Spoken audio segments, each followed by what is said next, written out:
Senators were initially opposed to considering the bill to alter the provisions of the Constitution.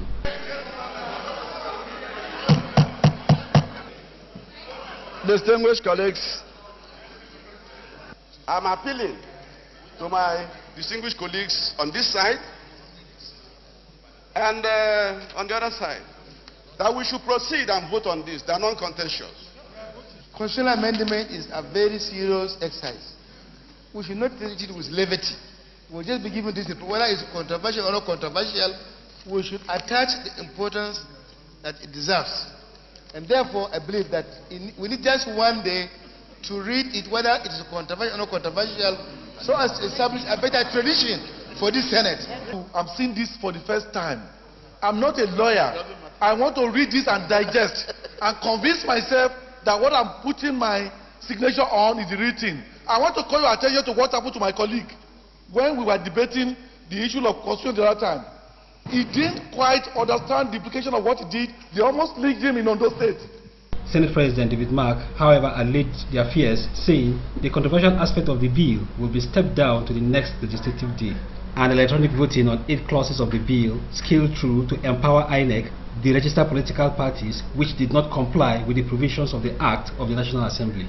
The bill also empowers the Clerk of the National Assembly to notify INEC of vacant seats in the Parliament arising from death, resignation, or recall. The bill further confers exclusive jurisdiction on the Federal High Court to dispense cases bordering on violation of Electoral Act and election-related acts of the National Assembly. By the provisions of the bill, the Senate President, the Speaker, former Senate President, and former Speakers are to be included as members of the National Council of State. Senate President David Mark says the bill is a plus for Nigeria's democracy. Is this a true reflection of what transpired in the Committee of the Whole? Thank you very much. I'd like to congratulate all of us for this. There is still a clause left, and we will decide on that clause later on.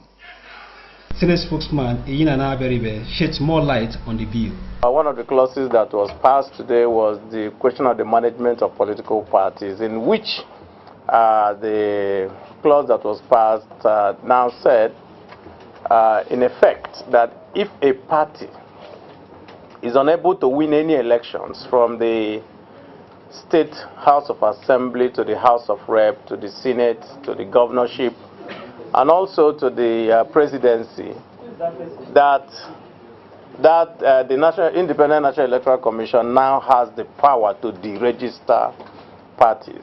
The Senate will in the next legislative day vote on the clause of the bill which seeks to exclude the President from constitutional amendment process. Ene Okon, ITV Abuja.